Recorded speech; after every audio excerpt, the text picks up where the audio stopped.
마가복음 1장 12절에서 20절까지 말씀을 살펴보도록 하겠습니다. 예수님의 세례 이후 서서히 무대가 급격하게 전환됩니다. 요단강 세례를 시작으로 광야 시험, 갈릴리 복음 전파, 제자 부르심의 사건이 연속하여 소개됩니다. 마가복음은 여러 가지 특징이 있는데 본문에서는 행동을 중심으로 복음이 전개될 뿐 아니라 사건들이 매우 빠르게 전개되는 모습을 보게 됩니다. 12절과 13절은 광야에서 시험을 받으시는 예수님입니다. 하늘에서 이는 내 사랑하는 아들이요 내 기뻐하는 아들이라. 내가 너를 기뻐하노라는 소리를 들으신 예수님을 성령님께서 광야 안으로 내던지십니다. 성령님은 우리를 평안하고 평탄한 길로만 인도하시는 분이 아니십니다. 때로는 고난과 시험의 길로 인도하십니다. 그때 어떻게 반응해야 될까요? 그곳이 바로 하나님께서 인도하시는 길이요 예수님께서 천사와 함께 우리를 맞이하시는 광야임을 기억해야 됩니다.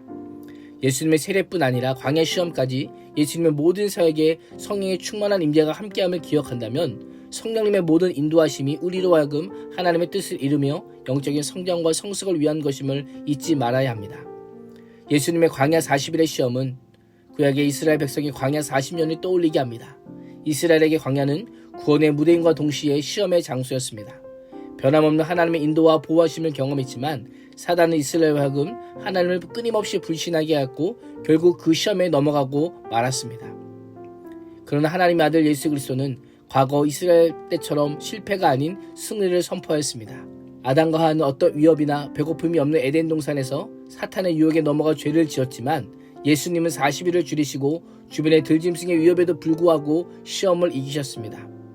이스라엘 광야 실패가 아닌 성령님의 이끄심에 따라 결국 이기시고 천사들로부터 수종을 받아 공생의 사역을 감당할 준비를 마치십니다. 하나님 나라를 회복하기 위한 예수님의 첫걸음은 광야에서 사탄과 치르는 영적 전쟁입니다. 구원은 단순히 복을 받는 것이 아니라 통치자들과 권세자들과 이 어둠의 세상 주관자들과 하늘에 있는 악한 영들을 상대하는 영적 전쟁을 반드시 전제로 합니다. 오늘도 우리 앞에 놓여있는 사단과 영적 전쟁에서 반드시 승리하시기를 축복합니다. 14절과 15절은 갈릴리에서 복음 전파하심입니다. 예수님의 본격적인 하나님 나라의 사역은 세례 요한의 투옥과 함께 시작됩니다. 본문은 마치 예수님께서 때를 기다리신 것 같은 뉘앙스를 줍니다. 지금까지 수동적인 자세를 보였던 예수님은 이제부터 주도권을 가지시고 갈릴리로 오셔서 복음을 선포하십니다. 그에게 마지막 선지자인 세례 요한의 투옥은 메시아 사역을 알리는 신호탄이었던 것입니다. 예수님께서는 때가 찼고 하나님의 나라가 가까이 왔으니 회개하고 복음을 믿으라라고 선포합니다.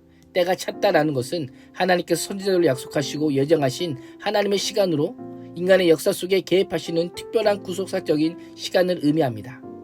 하나님 나라가 가까이 왔다는 것은 아직 오지 않았다는 의미가 아니라 이미 왔고 시작되어 완성을 향해 나아가고 있음을 의미합니다. 예수님께서 회개하고 복음을 믿을 것을 선언하시며 때의 긴박성을 강조합니다.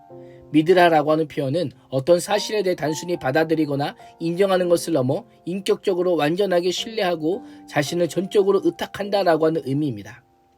진정한 회개, 참된 회개는 하나님께 대한 전폭적인 신뢰와 의탁이라 할 수 있습니다. 그런 의미에서 나는 정말 하나님을 믿는 자입니까? 나는 정말 회개한 자입니까? 내가 사는 유일한 길은 세상에 주는 거짓 복음이 아닌 예수 그리스도의 유일한 왕, 진정한 왕으로 섬기는 것입니다. 그 안에 영원한 생명과 복과 구원이 있음을 기억해야 됩니다. 16절에서 20절은 갈릴리 어부들의 부르심입니다. 하나님의 나라를 선포한 예수님께서는 세상에 주목할 만한 엄청난 사역이나 위대한 인물이 아닌 어느 누구도 주목하지 않는 마을인 갈릴리로 가셔서 제자들을 부르십니다. 예수님은 갈릴리 해변으로 지나가시다가 시몬과 그 형제 안드레가 바다에 금을 던지는 것을 보시고 나를 따라오라, 내가 너희로 사람을 낚는 어부가 되게 하리라 라고 말씀하십니다. 고기를 낚는 어부를 향해 나의 뒤를 따르면 지금과는 전혀 다른 사람 낚는 어부로 만들어 주시겠다는 겁니다. 이 부르심이 어떻게 들리십니까? 이 부르심을 하던 일은 물론 자신의 소유와 모든 관계를 정리하고 사명의 관계로의 부르심입니다. 이제는 믿고 의지하던 모든 것을 버리고 나만 신뢰하라라고 하는 부르심입니다. 이러한 예수님의 부르심에 시몬과 안드레, 요한과 야고보의 형제, 그들이 곧 그 즉시로 예수님을 따릅니다. 시몬과 안드레는 그물을 버려두고 따릅니다. 그물을 버린다는 것은 평생 살아온 삶의 의미와 목적과 방식으로부터 돌아서는 것, 즉 회개를 의미합니다. 그들이 부르신 예수님을 전적으로 따르고 신뢰하겠다는 믿음의 결단을 의미합니다. 야고보와 요한은 그 아버지 세베대를 품꾼들과 함께 배에 버려두고 예수님을 따라갑니다. 어부의 삶에 있어서 가장 기본적이자 핵심적인 도구인 배와 그물과 품금들을 버릴 뿐 아니라 아버지까지 그대로 둔 채로 즉시 예수님을 따라갑니다. 제자들에게 요구되는 것은 오직 순종입니다. 오직 순종은 버림과 따름의 삶을 사는 것입니다. 제자가 누구입니까? 제자는 회개하고 믿고 버리고 따르는 자입니다. 마가는 예수님의 부르심에 제자들이 즉각적으로 반응함을 강조하기 위해 곧이라고 하는 표현을 사용하고 있습니다. 나는 예수님의 부르심에 즉각적으로 반응하는 자입니까? 절대적인 순종으로 따르는 자입니까? 우리는 종종 아직 때가 되지 않았습니다. 지금 하는 일 마치고 할게요. 자녀 좀 키우고 나서 할게요 라고 하면서 여러 핑계를 댑니다. 그러나 주님이 원하시는 것은 바로 지금 곧임을 즉시임을 기억해야 됩니다. 예수님의 오심으로 하나님 나라는 이미 시작되었지만 아직 완성되지 않았습니다. 이미와 아직을 사는 우리에게 요구되는 자세는 회개하고 믿고 버리고 따르는 것입니다.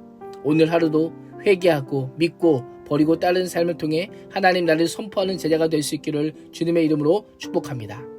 기도하겠습니다. 하나님, 영적 전쟁으로 가득한 세상 속에서 믿음의 선한 싸움을 싸우게 하여 주시고 하나님의 부르심에 회개하고 믿고 버리고 따르는 제자로 살게 하여 주옵소서. 예수님의 이름으로 기도합니다. 아멘.